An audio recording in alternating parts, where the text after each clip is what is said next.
that should feel freeing. Okay, I changed my perspective. Yes, like for like a gay individual, not being Christian should feel freeing if you were a Christian in the past. Okay, I revised my perspective. Yeah.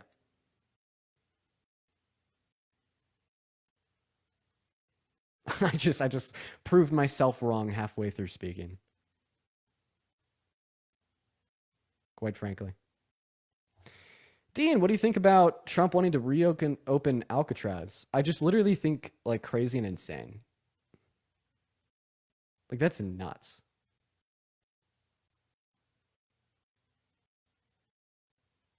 What religion do I think makes the most sense? Well, I don't know. I don't know. I've gone back and forth on that one. I'd say like none of the Abrahamic religions make much sense to me, like Christianity, Islam, or Judaism. I would say out of Christianity, Islam, and Judaism, um, that like Christianity is going to be like the least defensible to me because of the Trinity. Um, but out of like Islam and Judaism, I guess I wouldn't know which one is more defensible out of the two. But oh, like I'd arguably like maybe Judaism. But like overall, from my perspective, I don't think that any of the three are too coherent. Now, outside of like the Abrahamic religions. By the way, I know I just pissed off so many people in my chat.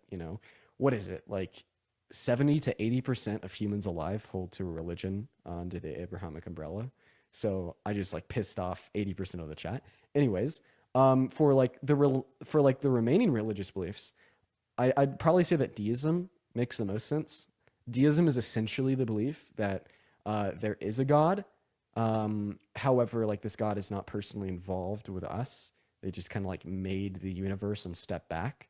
I'd say that's likely the most coherent because like there is some half decent arguments to imply that there's like a conscious creator behind the universe, um, etc. Who gave you the best argument for God? I've gotten some good ones, man. That's like the other. That's like the other perspective is I've also heard like really good arguments for God. Um,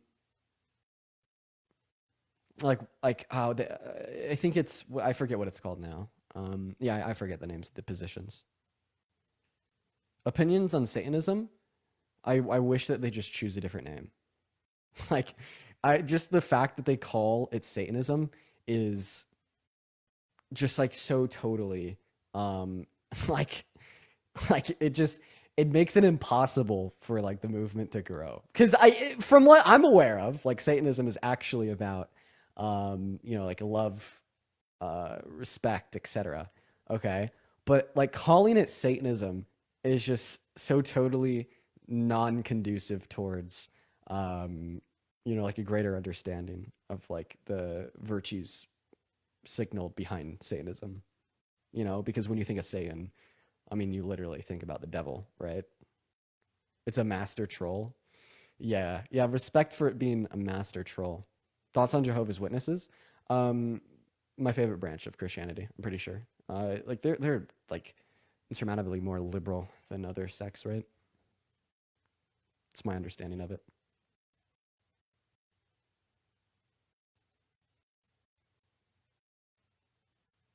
No. Okay. Maybe I'm wrong. Not at all. Okay, I'm wrong. I'm wrong. I thought that the JWs were like the liberal Christians. It's a cult. Okay. Okay. Then who am I thinking about? What's like the super liberal sect of Christians?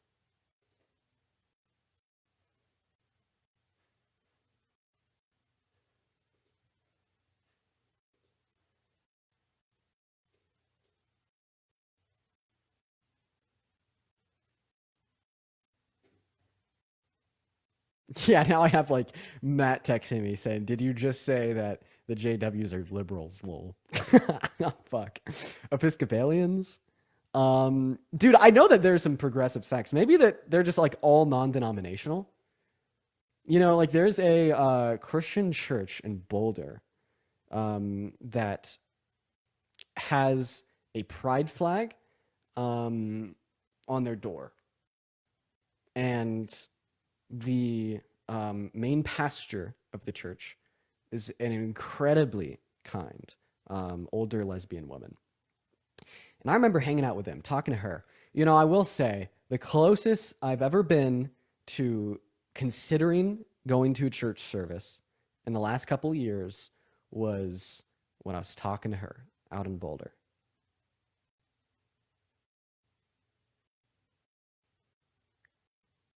Catholics? Not the Catholics. Not the Catholics. The Catholic Church. No, they're not. They're not progressive.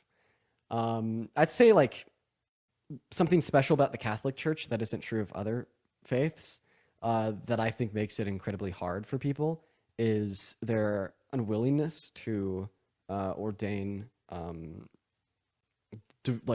divorce, like divorce. You know, like they think that divorce is basically like this terrible, terrible thing that you can never come back from.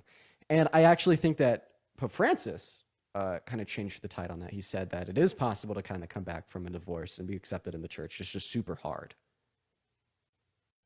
And I remember that just being terrible for my mom and dad when they both got divorced, because they were both like very like staunch Catholics.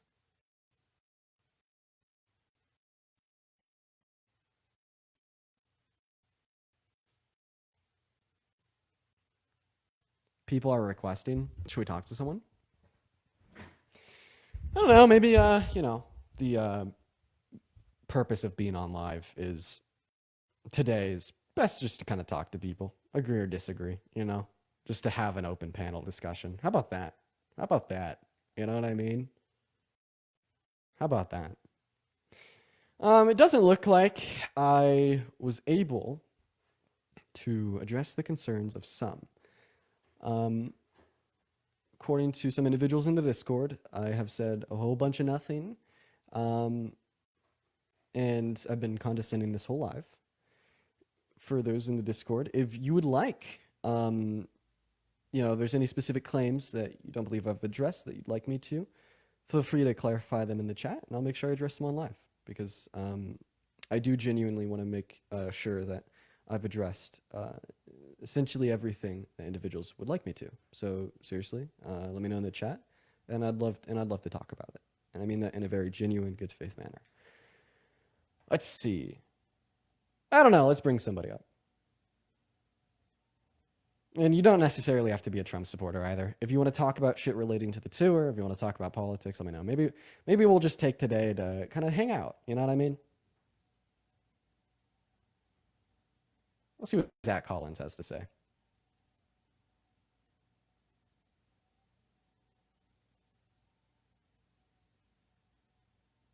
Because I've been in the request for about an hour. Okay.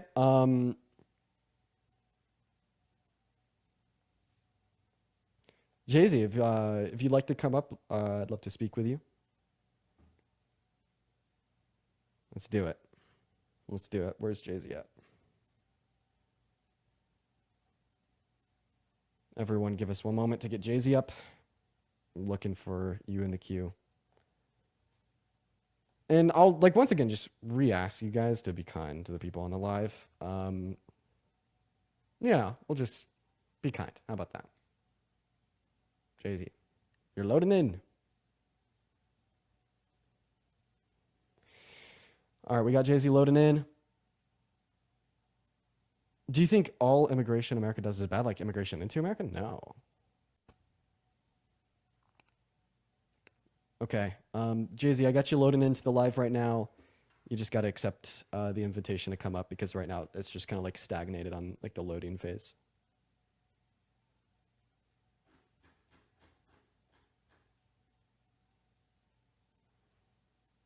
Okay, I don't know if Jay-Z's going to load in.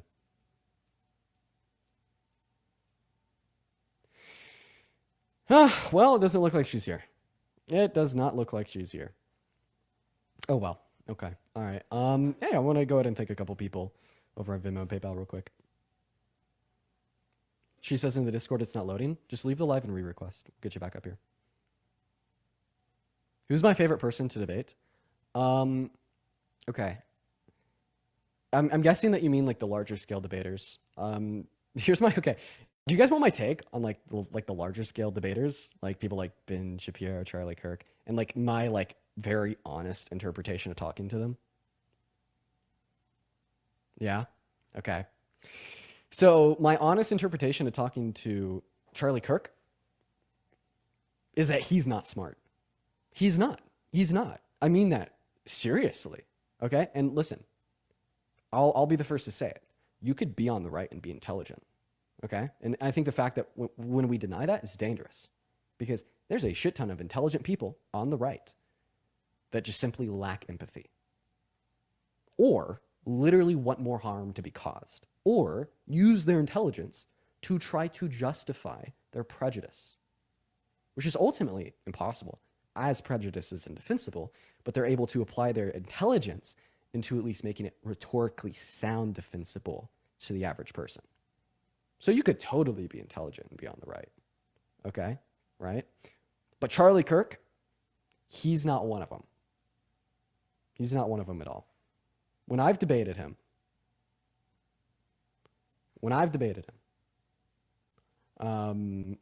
I didn't get the vibe that he was smart. But you know who I did talk to that I actually did get the vibe that they were actually kind of intelligent? Ben Shapiro. When I talked to him, I was like, damn, like he's one of the more intelligent Trump supporters I've talked to. I do think I won on the point that I debated him on though. And I think that like my opinion on him is that he's just like a literal grifter. I think it's very possible that he knows that he's wrong, but simultaneously, if he inevitably like changes his mind on his perspectives, he loses his livelihood. Welcome in. Hello. Hey, so I was calling you Jay Z. I did see somebody in the chat say that you go by Jay. What would you Yeah, prefer me it's call you? Jay Simone or Jay. Jay. All right, phenomenal. Well, Jay, I did see that you had said in the Discord that I've kind of like said a whole lot of nothing. So I thought this would be a good opportunity for you to be able to bring up the points that you'd like me to address and have a conversation. So take it away. Well, one of my main questions was I wanted to know if you were being friendly with like Z on the tour. Um, by friendly, like, Like what do you as mean? in talking, hanging around her, like So I mean, like yeah, Z was on the tour. She was the organizer of the event. Z was involved like with the creators, boots on the ground. I mean, at Texas A&M. But I'd say like you know, like any like conversations, relations with Z on the actual tour didn't really extend beyond like what would be like typical given like a coworker, if that makes any sense. okay, like okay. Okay. Cuz Uh, my thing was like I don't know if it's just because I'm black and white people look at it differently, but if someone was racist around me, I'm trying to distance myself as far as possible, especially given like the platform that you have and what you talk about. Like I would expect you and Parker to like stand on business and actually just not talk to her, like at least let us know in the discourse like what was going on. Like I feel like y'all just haven't been transparent at all about like everything that's going on. I feel like I've been pretty transparent, but maybe like hopefully I could even like demonstrate that to you as it relates to the question that you asked about me like being friendly to her in person. So I mean, I as I did just say, you know, like nothing that kind of extended beyond a relationship of a coworker, being professional and whatnot. I mean, I'll take it like one step further and say that like I am like pretty susceptible to like social like input, and I kind of want to be like a people pleaser. Like I want to be nice to everybody type shit. Apart from like some Trump supporters that really piss me off, and I definitely have like a different attitude in person than I have online. As in, I'm probably a lot kinder in person than I am online. So like arguably I could say like maybe I was too kind to her on the trip. Um, and insofar as you know, like your request to like stand on business, you know, that's kind of what you know, like my original issue was that I took with myself in the first two lives that I hosted about talking about it, where I misstepped, is I feel like I could have standed on business to a higher extent and degree. like before the trip. Yeah, and 100%. like I agree. I mean, it's nothing that you can do now because I mean everything is said and done. But at the same time, like, yeah, it's just weird. Like I feel like wholeheartedly you should not have been like, I mean, it's nothing wrong with being professional because you are in a professional setting, but as far as like speaking, laughing with her, like being friendly, and Parker going out and like, doing the devil's lettuce with her, like that's just not okay. And like if Parker was doing that with her, that just leads me to believe, okay, if you're doing that with somebody, then clearly y'all were being friendly, y'all were cool on the tour, and you are best friends with him. So that just lead me to believe, like, okay, like maybe y'all was just being friendly with her on the tour the whole time, and then when it came out like that y'all were getting backlash, y'all was like, okay, like now that I'm home, let me get this settled. Yeah. Well, I mean, as it relates to Parker and smoking, I don't even know if I could say that on TikTok, using the devil's lettuce with like her and a group of creators. I know that he did put out like a little bit of a statement about that in his Discord, and like I'm sure that he'll talk more about it when he's done with his break. So I'll leave that to him. Now, as it relates to like general concerns of being like friendly and whatnot on the trip, um, I'm inclined to agree with you, actually. And I think that that is all like consequential of like my lack of action prior to actually going to Texas. And that's something that I believe that I've already spoken about a bit. And I think that that is a valid concern that just relates to like me not taking a more brash approach prior to going boots on the ground in Texas. Right. Yeah. Yeah. So I So, agree with you and 100%. that's my thing. Like that, and that's why I don't. And that's why I initially requested that because when you were saying like, "Oh, request up if you do think that I'm racist," I mean, I feel like every white person is inherently racist. I don't think that you are just racist. Like you're being intentionally racist, or you just out here doing racist stuff. I don't think that, but I think that racism, like you should, like you excuse it, and it's not really a big deal for you because I know as black people, like that's just well, as me, I'm gonna speak for myself. As me, that wouldn't fly with me. Like, I'm sorry. Like, if somebody was racist, doing racist stuff around me, I'm on that. Like, I'm sorry. Like, I'm not talking to you. I'm not being friendly with you, and I'm gonna call you out every single second about it. And Um, you do that to Trump supporters. That's my thing. So you should have did the same thing with her. and yeah, as I've already stated, like in the lives that I hosted on this, like after the videos came out, I agree. I should have. I think that like the appropriate thing that I should have done prior to going on the tour, would have essentially been to say, either she recognizes the harm in what she did, she holds herself accountable, um, or she steps down, or I don't go, and I didn't do that. Right, and that's nothing. I mean, it's nothing more that you can do at this point. And people do keep asking. I mean, they ask the question to try to be funny, like, "Oh, what more do you want him to do? It's nothing more that he could do now." That's not the point. I mean, there's nothing that you can do at this point, but like just work on yourself and try to deconstruct like your racism everywhere, like and to call it out and just do better from here. But I mean, I don't know. That's the plan. That is the plan. And one thing that has made me a better person over the years is being willing to like hear criticism out. That's been a huge part of me becoming a better person, not just in the context of like deconstructing like my own like bigoted actions or beliefs, but in all contexts and in reality. So I appreciate you for like your good faith critiques. I think that they're meaningful, and as I've already stated, I'm inclined to agree with you on a lot of them.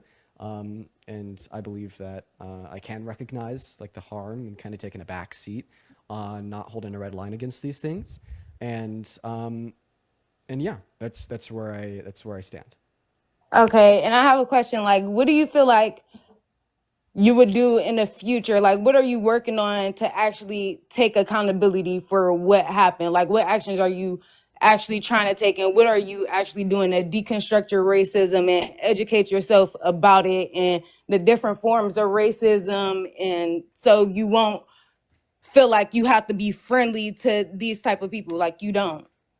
Well, I mean, I think that like one thing that I'm doing is just having like transparent conversations like this. I mean, like I think that at least that's really meaningful to me, for like the reasons that I've already pointed out about how like important and persuasive like constructive criticism has been insofar as making myself a better person. So I think that transparent dialogue like this is a first step. Um, and insofar as like continued accountability, it's just like further acknowledgement that like kind of taking a backseat on those issues is wrong and being mindful of not doing that in the future. And I think that's kind of like the second part of actually, enacting upon the criticisms, holding myself accountable is just corrected behavior moving forward. Yes, like in the future, I will hope that you don't just take the back seat and just not call it out or feel like, oh, just because like I'm not black, like I shouldn't speak out about this or something. Like, no, every time somebody is being racist, doing anything, like call it out, no matter what situation you're in. That's just how I feel. I agree. I completely agree. But that's all I can think of now. Like I'm nervous, I'm anxious. So I mean, if I got anything else, I'll ask you in the Discord. So No, I get it. Like being on a live in front of a lot of people, at least in my mind, I think should induce like some level of anxiety in like a rational mind. And you know what? I'll even add this. Like sometimes I'll have Trump supporters come up here to like debate me on the topic, and they just won't be nervous. They won't be anxious at all. And yeah, nah, like I'm nervous as hell right now. but like honestly, like when I'm talking to somebody that isn't nervous or anxious at all, I'm like, okay, like this individual like it just isn't very mindful nor intelligent. In fact, when individuals like are nervous and anxious and vocalize that, it just makes me think that they're a little bit more mindful and intelligent than others. So Yeah, like there's I nothing just wrong with that. yeah, I do feel passionate about this because I do like, and I did support you and Parker for a long time and like was always active in the Discord. So like when stuff like this come out, especially when it's something about racism, because black people have to deal with this every single day in our lives. Like I just feel like white people just need to take that more serious, especially when you're on the left and when you're doing stuff like how you doing, when you're speaking up against racism and stuff like that on a daily basis. I feel like you just got to stand on that on lives and in your private life. You know what I mean? Like behind closed doors matter most. Right. No, absolutely. I agree with you. And honestly, um, like the platform I have has really pushed me to like perpetually try to be the very best version of myself off live. And I think I see that like most, exemplified like within my relationship with my girlfriend, for instance, and just like locally in my community. But I still do think that I kind of dropped the ball as it related to the things that I've taken accountability for with the tour, and couldn't agree with you more. Yeah, I mean, yeah, that's all I got for you right now.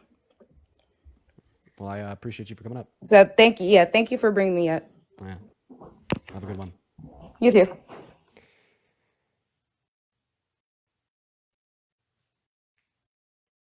All right. Somebody in the chat says, "Do you think that Trump is a fascist?" Yes, I do. Somebody in the chat says Dean wants this. That's also true. I've seen a lot of people saying that I'm kind of like genuflecting to the radical left, and I'm just trying to appease to as many groups as possible. Like, I disagree. That's not what I'm doing. And in fact, if that is kind of your perspective on things, like you don't really think that this matters, and you think that like I'm doing something wrong by like entertaining these conversations. From like my perspective, like I think that these conversations are meaningful, and I think that these conversations help make myself a better person. So that just may be a disagreement that you and I have.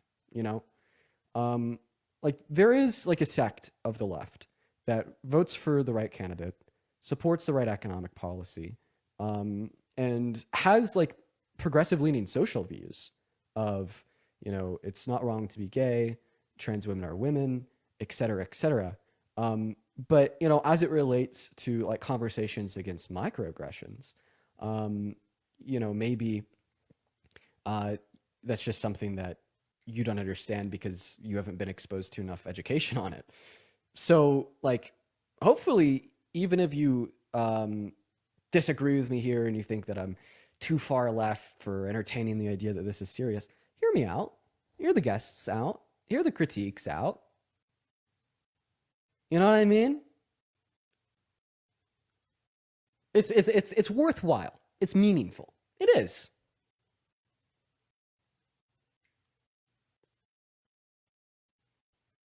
Yeah.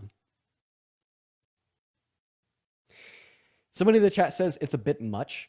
Um, I mean, like, I think that, like, the points where it's gotten a bit much haven't related to, like, racism, and have rather, like, related to, like, I think I saw somebody, like, just absolutely, like, shitting on me, acting as if I'm, like, the worst person in the world for, like, the Starbucks gate. Um, even after, like, acknowledging that they listen to my perspective. Like, I think that's a bit much, for sure. Okay, I'll state my controversial opinion there, but you know, as it relates to, like, claims about racism, I do disagree with that.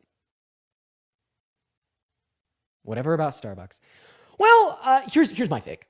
Starbucks, I'm not aware of, you know, like, the specific inclinations that they've had towards being pro-Israel. I have heard that they had an old CEO that was very pro-Israel, but that CEO left or got fired.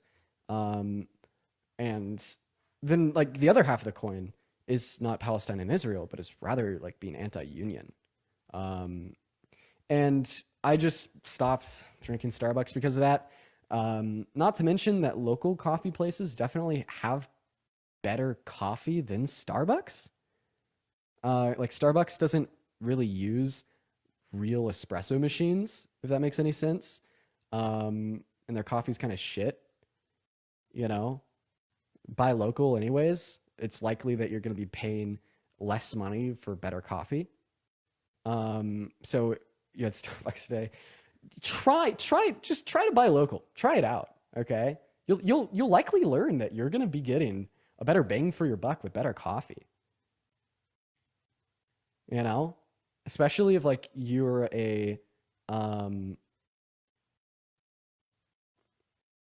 somebody that likes matcha. They put their fucking matcha with water in a blender, and you get those clumps. You're gonna have to take it home and fix it if you want a good quality matcha, and you're paying like $7 for it. Go somewhere else, because that's nasty. And something else is that a lot of, like, coffee places that have fixation on efficiency and getting you your coffee quick burn the fuck out of their milk. Okay? Listen. Coffee is my hyperfixation outside of politics. Okay? I go to bed watching videos about espresso. I don't know why I'm so interested in coffee and espresso, but I am. Okay? Listen. Okay? Milk for your latte, for your macchiato, for your cappuccino, for your cortado, for any espresso drink with milk in it, okay? You're only supposed to heat the milk to around 140, 150 degrees. You go beyond that, and guess what? Now the milk is burnt, and it's less sweet, and it tastes like shit. So that's why when you order a coffee at a lot of coffee places, it kind of tastes burnt and bad. And you could know that really easily if when you get the coffee and you take a drink, it burns your tongue. Okay, like, a coffee with appropriately heated milk will not burn your tongue, will not burn your mouth if you take a sip of it immediately after it's made. Okay.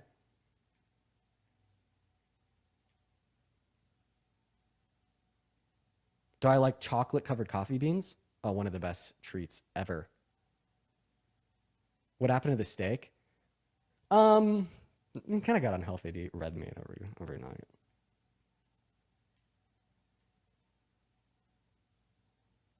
I need to write this down. Oh yeah, yeah, dude. I know a lot about coffee. Okay, I know a shit ton about coffee. It is my shit. Espresso, my shit. Okay, yeah. Mm-hmm. Okay. But the only thing that sucks is like the at-home setups. It's so expensive. You know, I got what is considered in the niche like an entry level espresso machine. Okay, and it was like $850. Um, and like now, I've paid it off just by the opportunity cost of not spending $6 per day on a coffee. Okay, so like now I'm back to a point where I'm like, I have the same amount of money in my pocket today as I would have had if I never bought the machine. In fact, maybe even a little more now. But that's like the entry level espresso machine. You start getting into like the big dogs, the La Moroccos, you're spending like 4K on an espresso machine. Okay, I'm sorry. I will, I'll stop talking about my coffee. I can see I'm losing the crowd. I'm losing the crowd. Yeah, this is like what I think about when I'm not thinking about politics. Yeah. A little bit more about me. Somebody in the chat says I don't understand how we got here. Um, we got here by talking about Starbucks. Yeah. I guess moral of the story at the end of the day, your local coffee places are going to be infinitely better than Starbucks. Infinitely better. Unless it's like some specialty like pink drink maybe. I don't know. I don't know. I've never ordered those from Starbucks.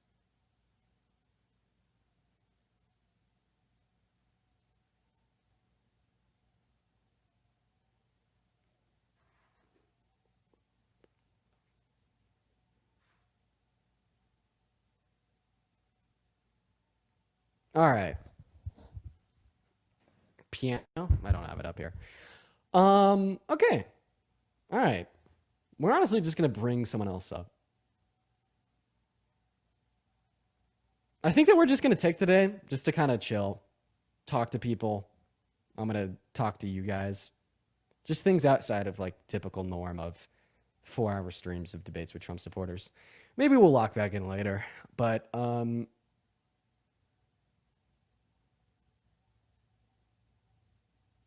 I don't know. I'm kind of just enjoying like these touch and go conversations, a little bit more Opinion on chill. iced coffee. What's that? What's your opinion on iced coffee? How old are you, real quick? Sorry, TikTok US. 13 from Germany and liberal. Bye. Get out of here.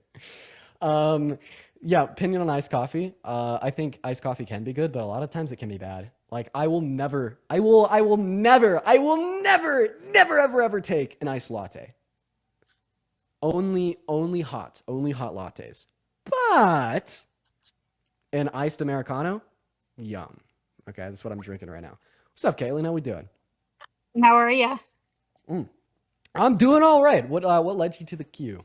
Good. I was just letting you know that I sent you, because of all of the Unfuck America stuff that has been coming up in my master's degree program for marriage and family therapy.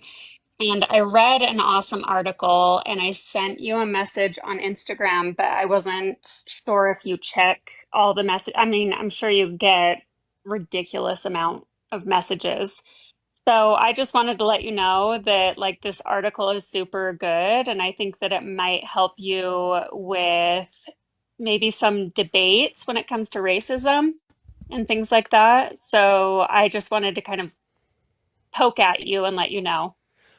Yeah, sure. Do you want to bump the DM in my bump the DM? Yeah. That's a good way I'd see it. Is just by bumping the DM. Yeah. Because I probably only see like I don't know 3 to 5% of my Yeah. DMs. So Yeah, if you want to bump I that would DM too, that'd be assume. great. Okay, Yeah. then I will do that.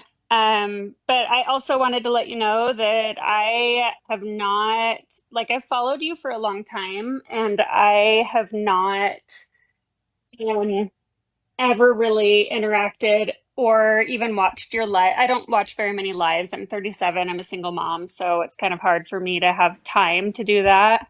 Yeah. But the last like 3 weeks or so, I've been watching you, and I love your debates. If I could just suggest one thing, Sure. it would be to, and I know that you have such great points with every debate, but if you would switch it up from time to time with different theoretical um,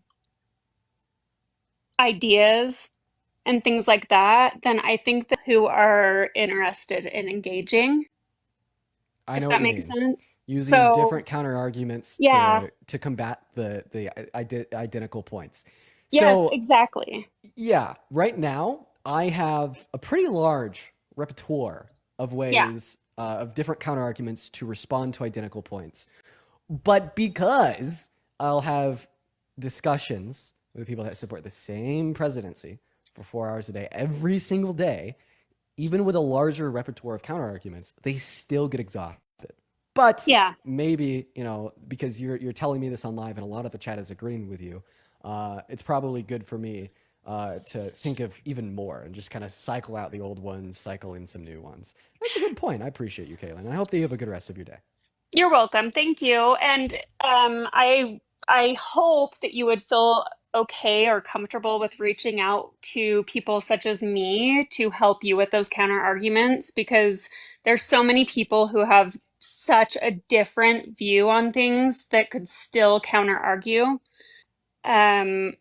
your perspective, especially when it comes to women, and especially, Black women that might have a better argument. And if you're willing and open to listening to that stuff, I think that you would absolutely scorch the earth with your debates if you had more of that type of stuff in your back pocket. Um, yeah. Hey, how about this? I told you to bump the DM I that you will. sent to me of an Yep, article. How about you bump I it will. with one of your counter arguments? I'll read it over. Okay. Thank you, Dean. Yeah, have a Have good a one, good Caitlin. day. Have a good one. Okay. Yeah. Yep. Hey, by the way, there's been a lot of people that have donated to me over on Venmo and PayPal that I haven't read off because I've been focused on the conversations. I want to show very special thanks to them now. Sid, Sid, thank you for the $75 donation on Venmo. That is incredibly kind of you. Sid says, "Hi, Dean. Missed the whole live, but sending you love." Hopefully you're still here, Sid. Please show some love to Sid down below in that chat. That is incredibly kind of you. Thank you so much, Sid. As well as Kin. Thank you for the $50 donation on Venmo. What the fuck? Sid and Kin. You guys are absolutely insane. Thank you so much. Kin says, "So glad to see you. Welcome back to the talk." That is incredibly kind of you, Kin. Thank you for the love. Show some love to Sid and Kin in that chat. Oh my God. LaDonna, I didn't even see this. LaDonna with $100 donation over on Venmo from an hour ago. LaDonna, I'm praying to God that you're still in here. Shout out LaDonna.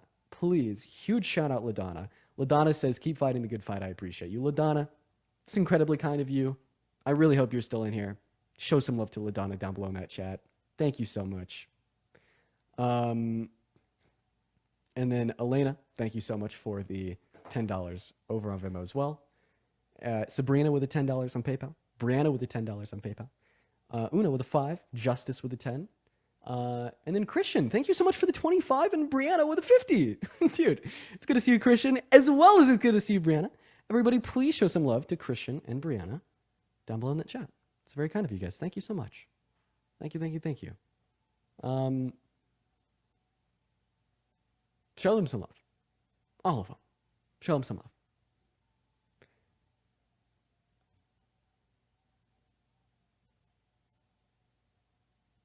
All right.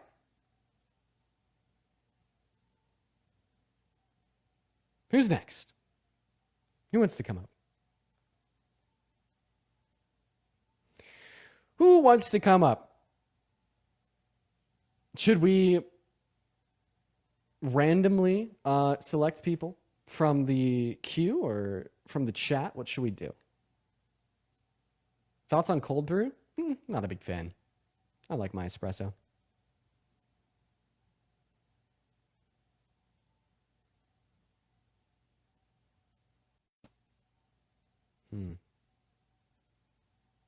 Can I join to mention India, Pakistan briefly? For sure, Sid.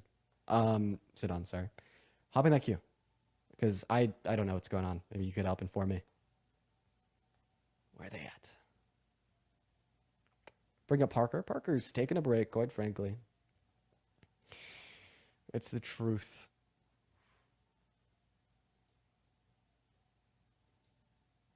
All right, I invited you. Feel free to join.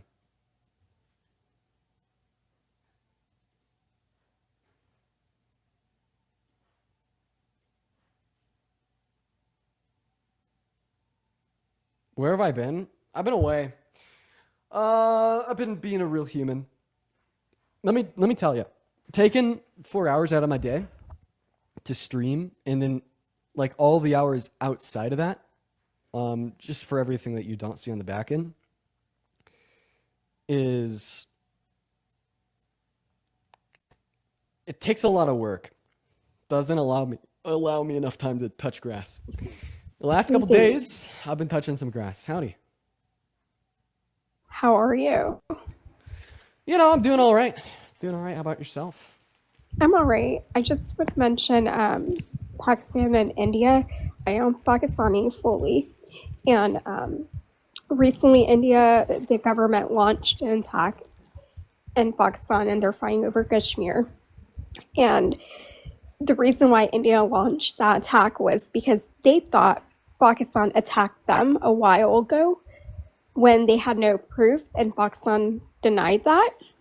So now the leader in India, his name is Modi, he's using a playbook out of Israel's Netanyahu's plan of saying, oh, we believe that you guys attacked us. So now we can attack other civilian areas and claim that we're attacking T groups. So unfortunately, that's what's happening.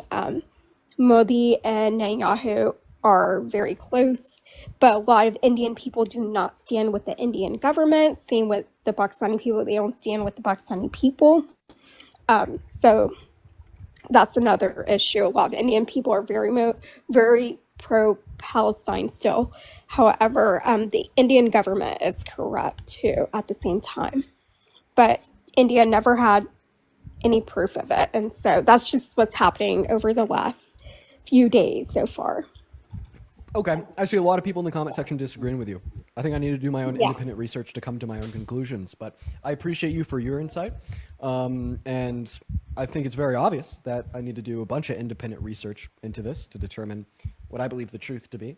But exactly. Your insight is a first step towards that research. So I appreciate you so much for the explanation. No problem. Have a good one. Thank you. Somebody in the chat said Dina's uneducated. Yo, yeah, totally. As it relates to India and Pakistan, completely uneducated. And I like being transparent with you guys on topics that I know nothing about. But I mean, that definitely does spark a huge fire inside of me to want to do more research of my own. Yeah, it's really important. Please give us debate advice. My biggest piece of debate advice that I could probably give is to implicate the importance and experience in conversation. Think about it this way, you always have a plan until you get punched in your face. That's what they say, right?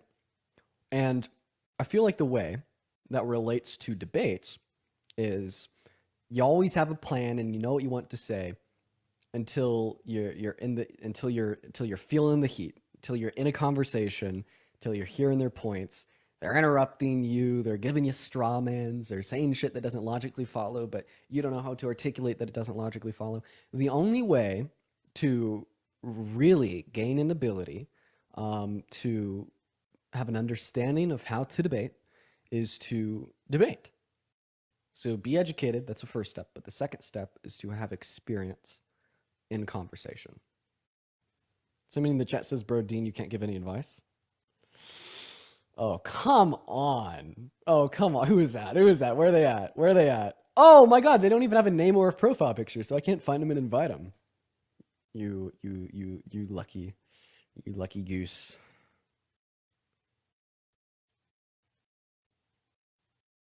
Can't even invite them. They lucked out. They lucked out, quite frankly. Quite frankly, they lucked out. Thoughts on the new Pope? Better than a majority of the options. Pope Leo was probably better than 95% of the other potential elects. I think that there's like two articulatable candidates that were better than him, though. Can he just repin the message and say I can't give advice? Fuck off.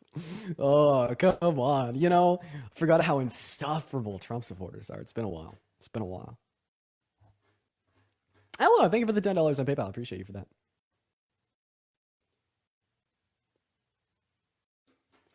Oh, people are speculating in the Discord that I'm Sabrina Carpenter. What the fuck? And somebody supplied me screenshots of the donation page of the Unfuck America Tour. On April 22nd, 2025, National Ground Game kicks off the Unfuck America Tour at Texas A&M University, and we're bringing the fight to Charlie Kirk and Turning Point USA. This event will unite political content innovators, including Z Cohen Sanders, Z to the Hill, Executive Director of National Ground Game, Dean Withers, 2.8 million followers on TikTok, and Parker Get a Job, 1.2 million followers on TikTok. Together, will take on Charlie Kirk's billionaire-funded lies with the truth. Okay, so they still do have my name on their website. Thank you for informing me. What the fuck? Appreciate you guys for bringing that to my attention. Thank you. Debating Kirk is so unproductive. I've seen that critique. Who wants to debate me on that? Is there anybody in here that thinks that debating Kirk would be unproductive? We haven't talked about this. We haven't talked about this. I disagree. I think it is. I think that it is like one of the best things that I could be doing with my time. Who wants to talk? Who wants to chat? Okay. Put a me in the chat if you think that it's unproductive. We're going to get you up here. Wow, there's a lot of people.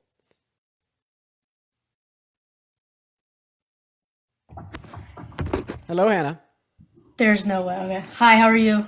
I'm doing all right. How old are you? I'm pretty good. It's good. I'm sorry. I meant to say, how old are you? Oh, how old? I'm 19. 19, phenomenal. What year are you born in? 2006. Great. And you think...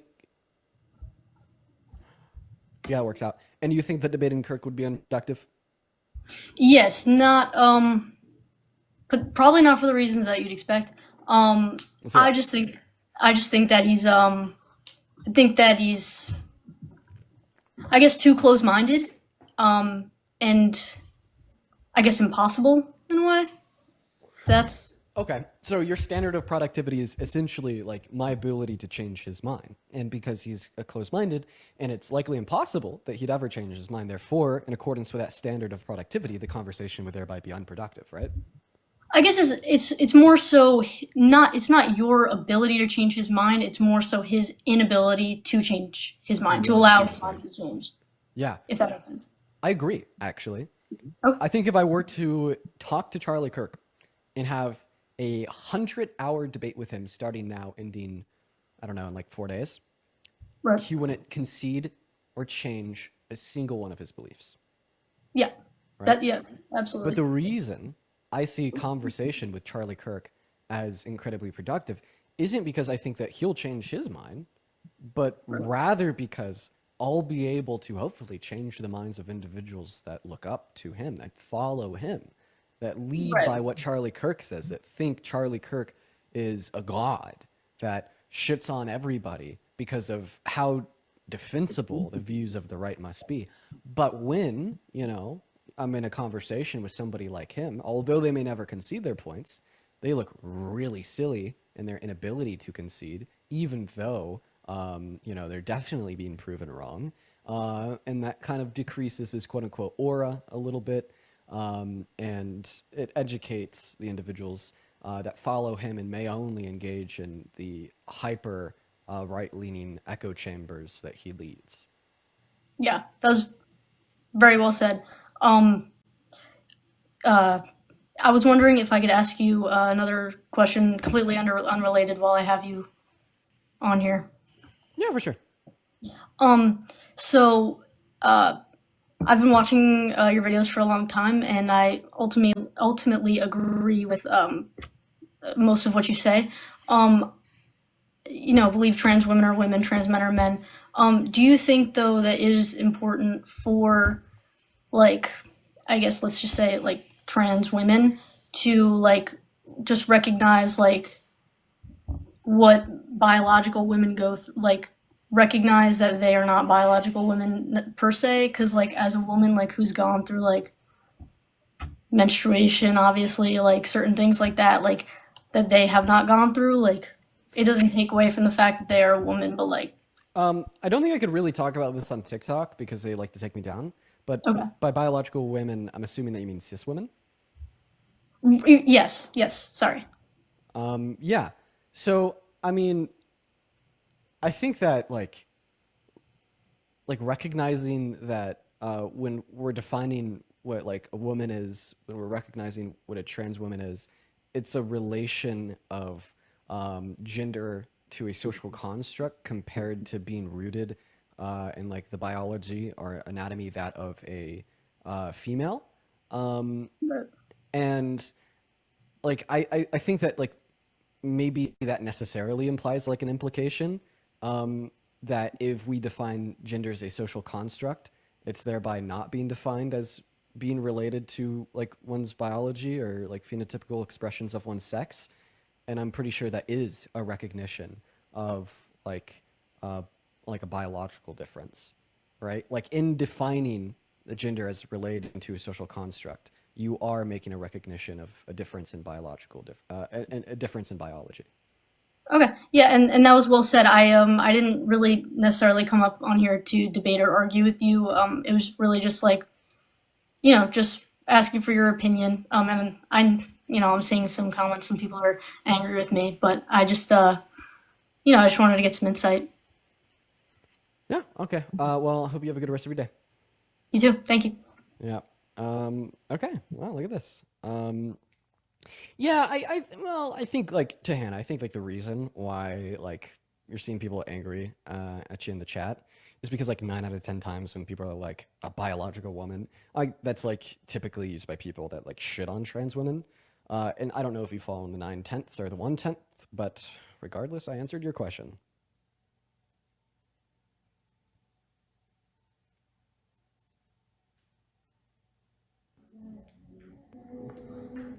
Hello, Courtney.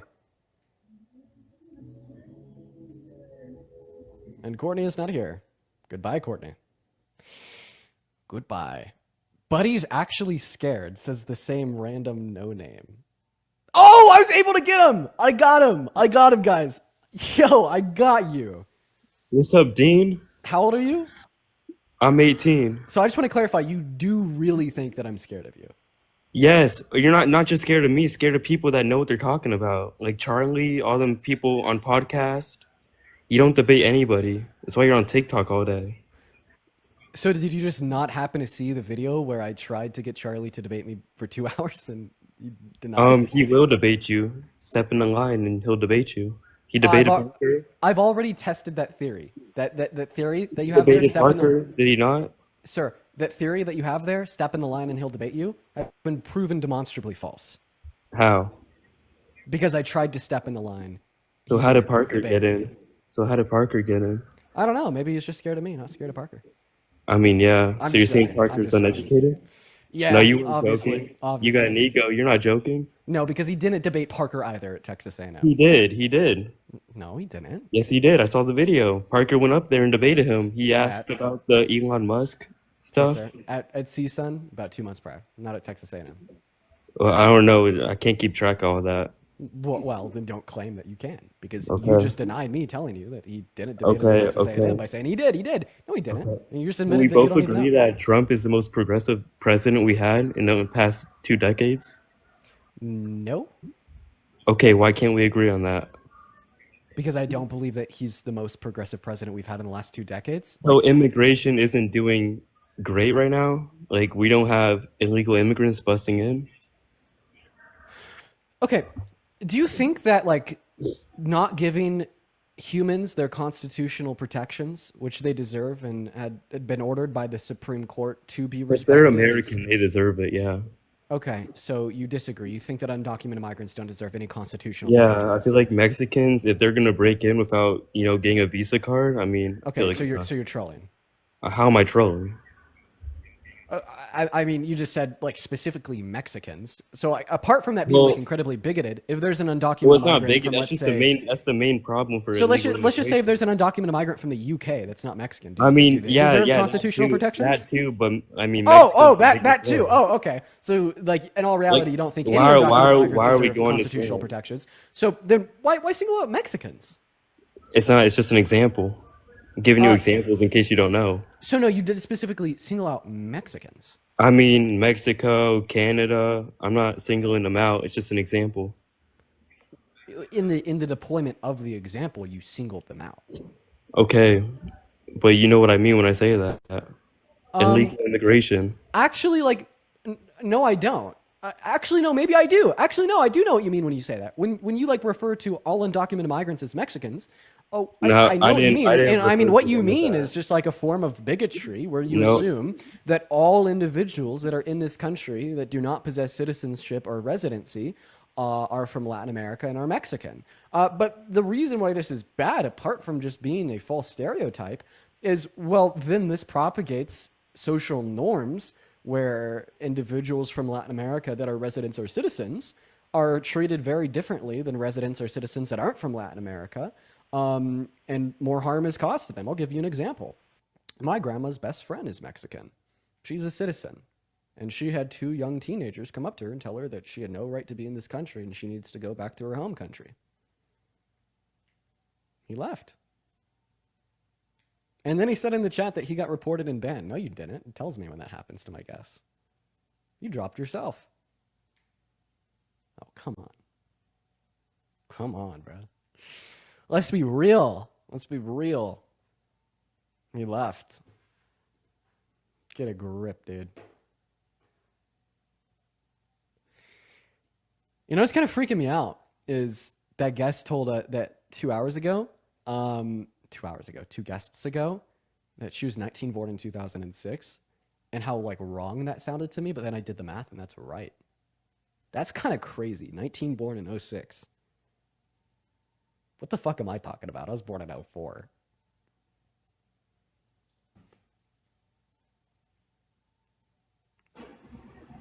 Hello, saw that you're in the queue. Thought I'd bring you up. What's going on? Hey, man? how you doing? You know, So I'm I wanted doing to talk about that.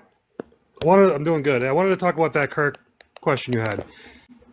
Here's my perspective on it. Let's hear it. I think by bringing his profile up to a demographic of people that generally don't listen to him could be potentially dangerous in the fact that he is so easily manipulating the truth to back what he wants to say. Not to say that you can't fight that, but I feel like giving someone like that a bigger platform than he already has, because right now he's in that incel platform with people that in the echo chamber, in that Socrates cave. But by giving a larger platform to someone like that, it's potentially more harmful than positive. Mm-hmm. And I think that you got a good point. And I think the way that I'll dispute this point is just by giving other examples. Like, I think that a big part of like counter protests against like harmful actors or harmful movements, not just in America but on the global scale, like involve like technically giving them more of a platform by speaking about them or speaking to them. Like I guess a big example would be like the hands-off protests where everyone went out and they talked about how Trump's a fascist, how Elon Musk is an unelected bureaucrat, and other cabinet members like Pete Hegseth are underqualified. But like in doing so, in critiquing these people and critiquing their views and critiquing their stances, like you're technically giving them a larger platform. So I think that there's a way to go about it that's inevitably good, that does more good than bad. And I think the way to go about it is if you are going to technically platform them by using their likeness, by using their name, by using their face, by talking to them, that you have to undeniably check them on the false information that they propagate. And I feel like when you platform them in said delicate nature, where you're calling them out and you're checking them on the bad beliefs that they propagate, that it's overall a good thing. And I think that, I could even demonstrate that what I'm saying is true because guess what? Newsom did a sit-down interview with Charlie Kirk, didn't check him on his bad beliefs, didn't check him on his bigotry, and instead just kind of let him run rampant. And now guess what? I think that him bringing Charlie Kirk on was a bad idea. You know what I mean? I see what you mean. But what there is value in knocking down like someone like that has actual political power within the organization, but someone like him who all he does is rage farm, and he's basically there to get people upset and to. I think honestly, this is my opinion. I think some of the things he says and does is not true to what he actually feels. I think he just does it to get a reaction, and then to use that reaction to gain more viewers and get more people to get his name in their mouth, because essentially he's there to as a false prophet in a sense. He's trying to utilize the people that are there to give him enrich himself, but he does it in such an insidious way that there is so much hate and danger by echoing that voice further out than it already is. And that's I'd argue that your position is it essentially reduces to the conclusion that we should ignore Charlie Kirk and what he does. At what point should we stop ignoring bad actors that cause grave harm? I think in what circumstances is it okay to ignore bad actors that cause grave harm? And you said that he doesn't have political power. I mean, his tour last year, for instance, stopped at over 300 universities and was funded over $44 million. I think that, a position of ignorance, saying that we should ignore these bad things, is essentially a position of complacency. I see what you're coming from. I just feel there's a better value by platforming people's voices that have a productive messaging. But obviously ignoring someone like him is difficult and challenging and dangerous in its own way. I'm not going to not acknowledge that. But I feel there's a bigger overall net value by platforming people that have a positive message instead and just trying to drown them out. And then I feel like by feeding into them, it's just they're gonna take clips from you, Dean, right? And they're gonna use that out of context in a way to justify what they're believing. They're gonna use it to make you look more extreme than you are, and it's going to just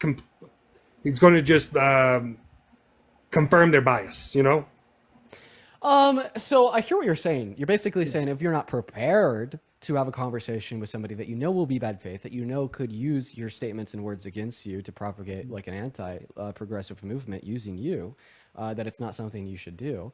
And like, arguably to an extent, I think that you're right. I don't think if you're unprepared and you're a progressive that you should go and talk to Kirk, because ultimately, that's going to be something that is used against the movement.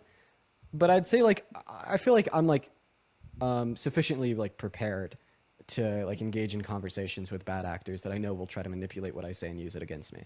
Yeah, and I've seen you around, and I think you're well spoken and you have a lot of creative ways to debate, which you're gonna need with someone like him. It's just I've seen so many people try to do that outside, and they it's not even in the debates. They take screenshots like snippets from the VOD, right? And they just spread it around to incite fear within people, and that's how they gain viewership. It's not through education, through their points actually being valid. It's fear mongering, right? And they're gonna take your guns away. They're gonna lock you up in prison for saying this, that, and the other thing. They're going to ship you off into this, that, or the other place.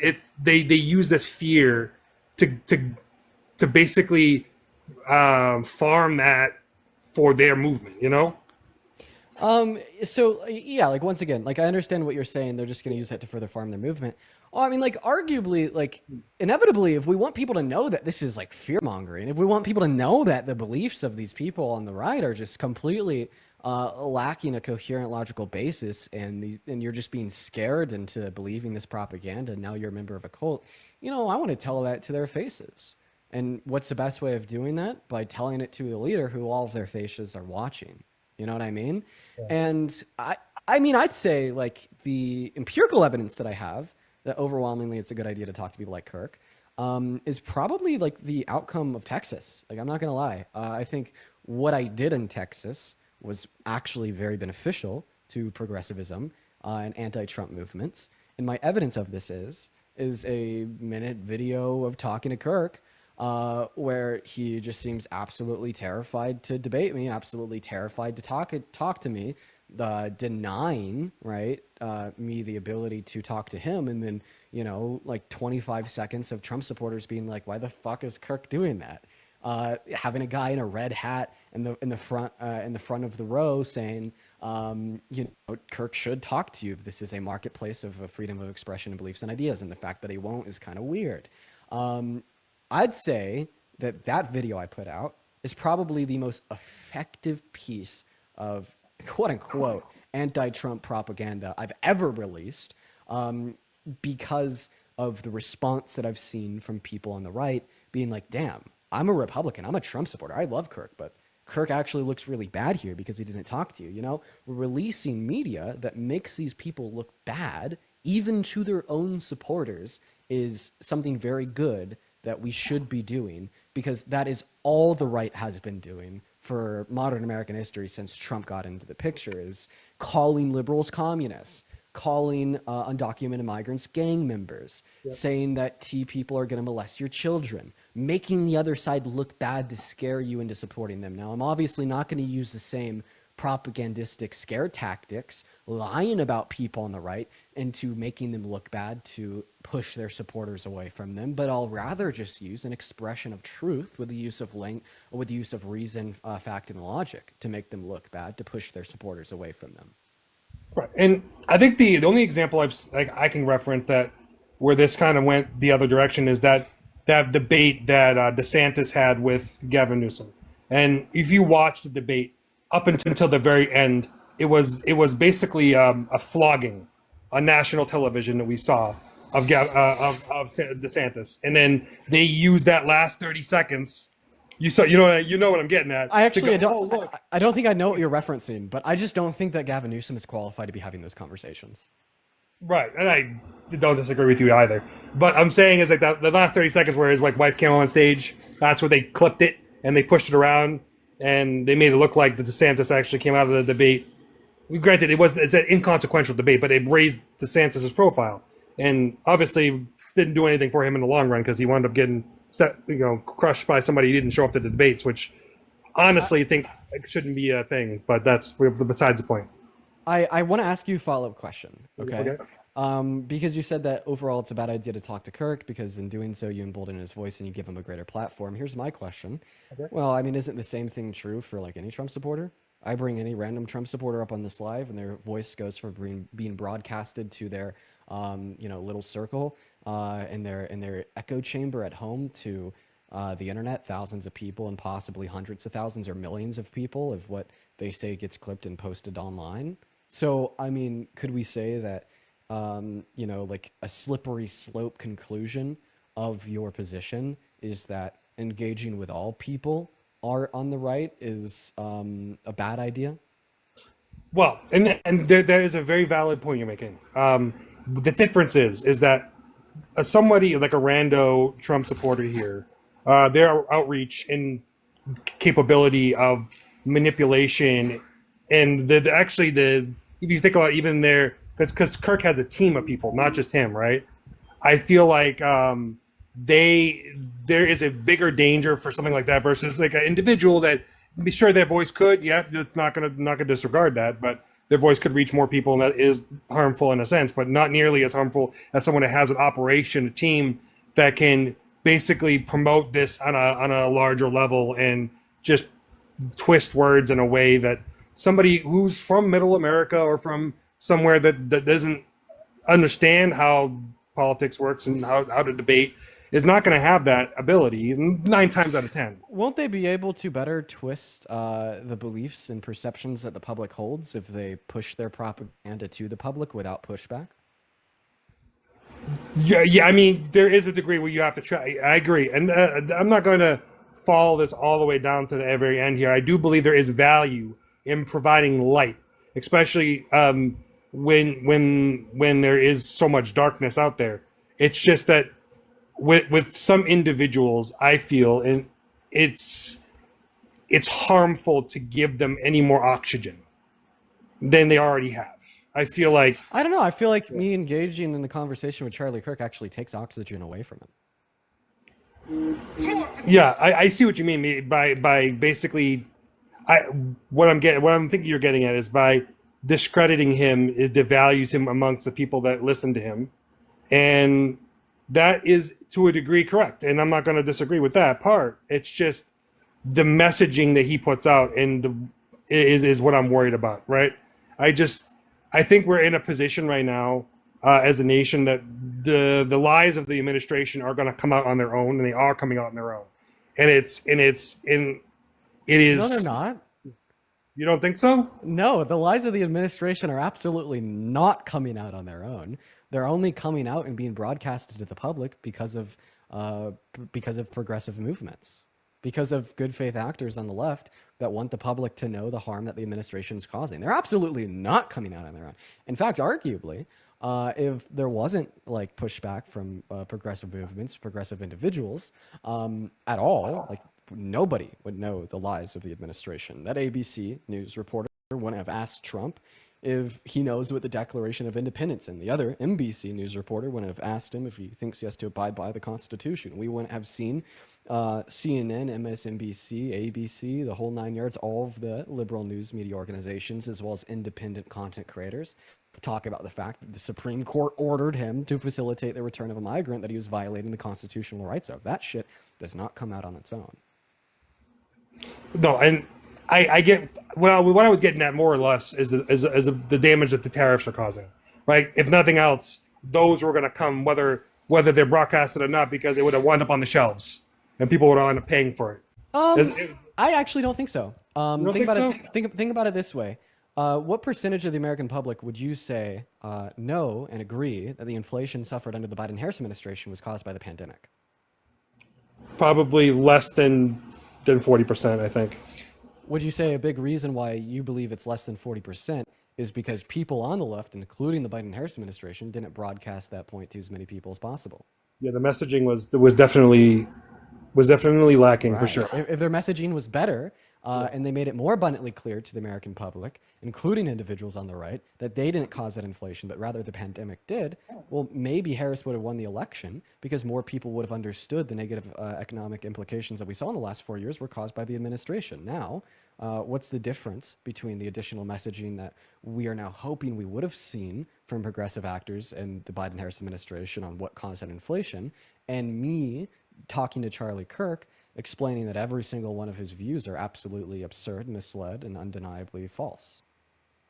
So this is where I feel like that I'm just gonna say this might be a false equivalency. In the fact of the matter is that someone like Biden and the Biden administration, their outreach, their importance is such at a high level versus someone like Kirk, who is his niche and very like his impact, granted it's there, it compels in comparison to somebody like Joe Biden or Kamala Harris. Or I disagree.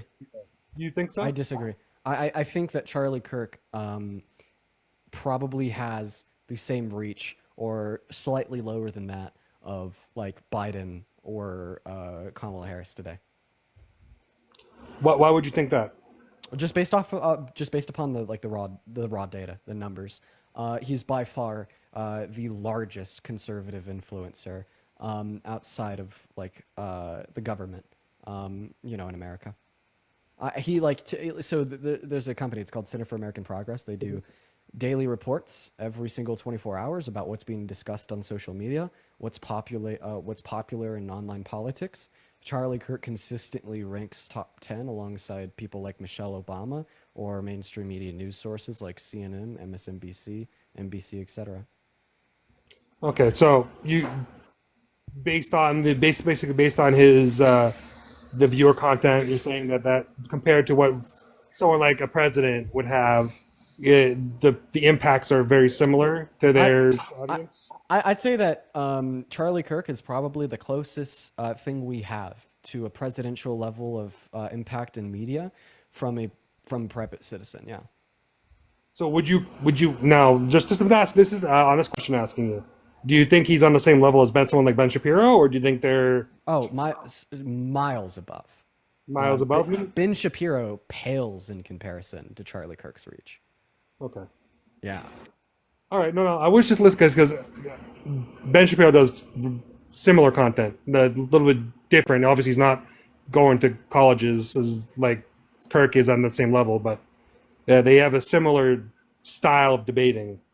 And I'd argue that they don't. I'd argue that Kirk is 100% focused on whatever he can say to make himself look good.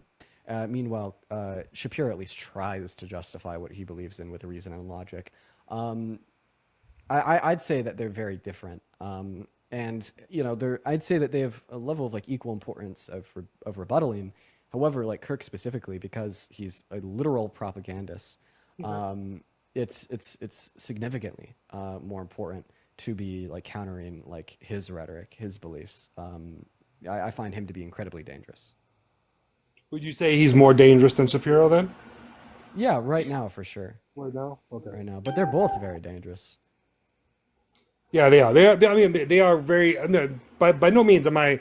Just so you know, even though I'm an independent, I could see and recognize how degenerative those two are to the whole political space, not just by the messaging, but what they're saying, but by what kind of rhetoric that it's trickling down to the people around them. So I don't think there is. I don't think that there is a complete negative outcome by bringing people up like that and knocking them down. Maybe my faith in humanity has been questioned because I just don't. I worry that people just don't have the intellectual capacity on that side of the aisle to see that difference. Yeah. Well, I appreciate you for coming up. I'm gonna go to move on to the next guest, but I hope you have a good rest of your day. You too, Bean. Take care. Yeah. You gotta clock something real quick. The claim that like it's overall like a bad thing for me to be like critiquing Kirk or engaging in conversations with him, in my mind, is like a little more incoherent than the claim that was being made earlier that I should take a little time before I get back to the debates. Saw a lot of pushback for that first claim. You guys seem to be chilling in the chat now.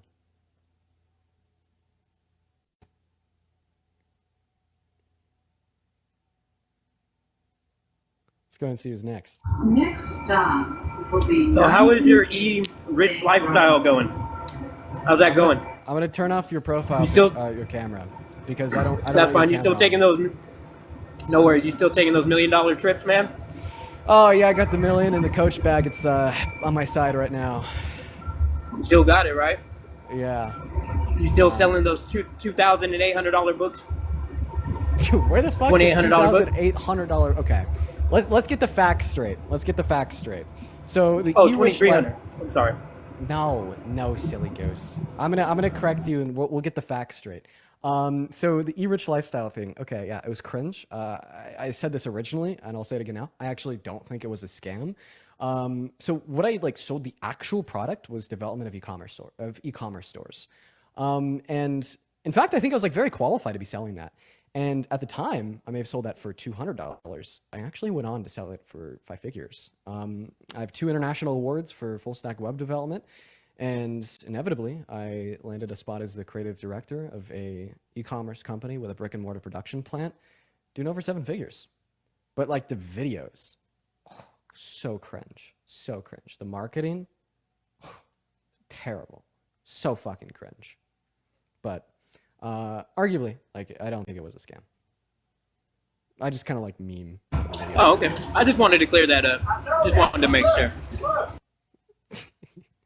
Yeah. Yeah. Anything else, man? Take it away. Let me know. Your ego is the problem.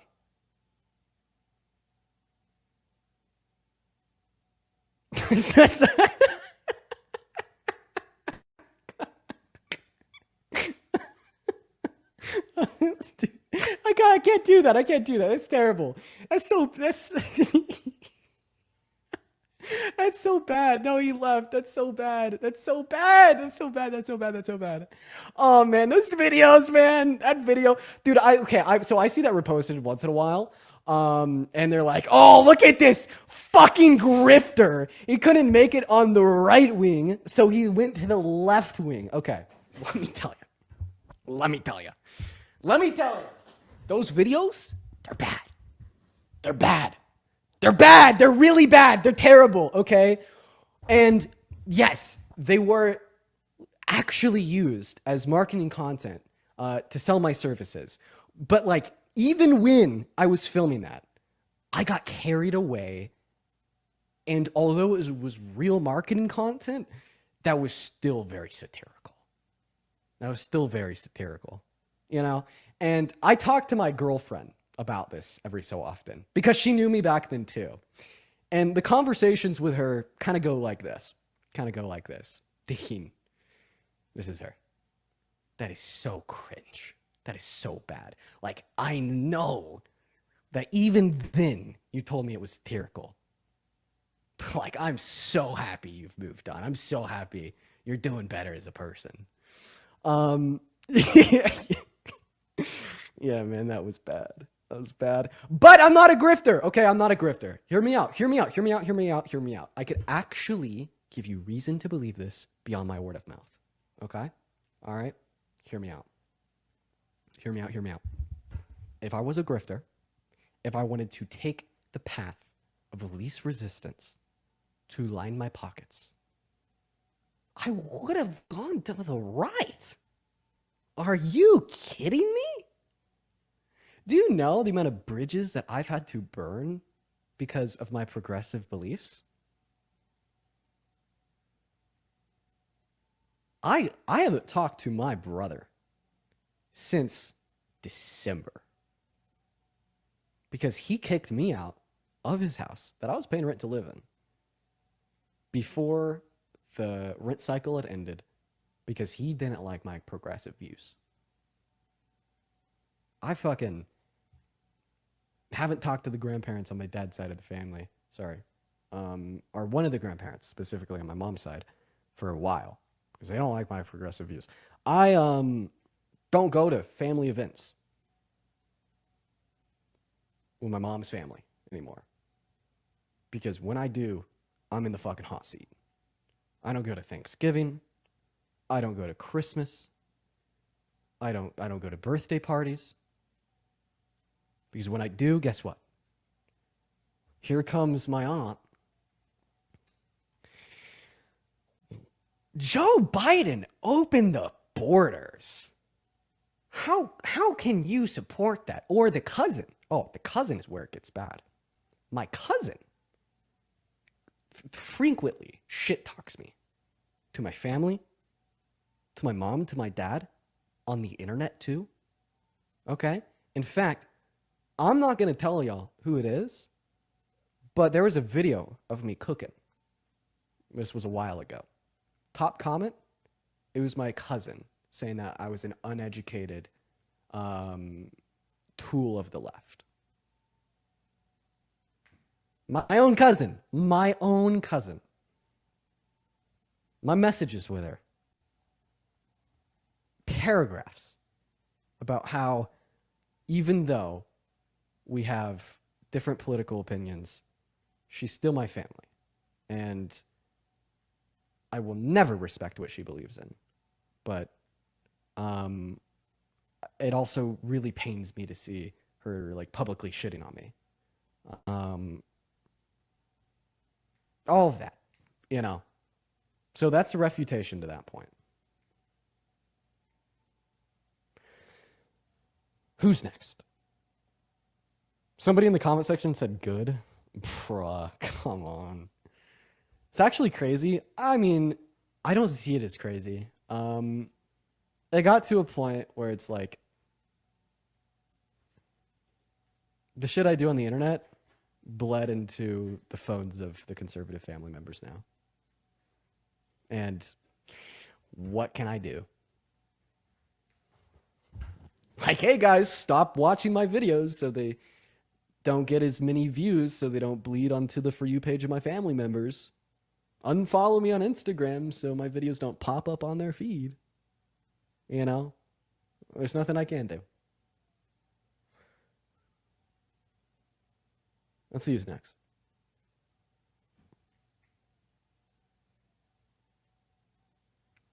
Sid, thank you for, this was 17 minutes ago. I apologize for just reading it now. Thank you for the $45 over on Vimeo, saying, also, I forgot to say my MAGA dad wasted the other night and agreed to debate y'all. So if you see me in the guest request, it's most likely with him at some point soon. Oh my God, Sid! First of all, huge shout out, Sid, for the $45 donation. And second of all, let's fucking go, dude. Sid, if I ever see you in that queue, you will get a fast track onto the live. Okay? All right? A fucking fast track. Now that would be fun. That would be really fun. I would love to talk to your father. Hello, Jenna. I am so sorry. I did not mean to come here. Oh, no worries. Have a good rest of your day. Okay.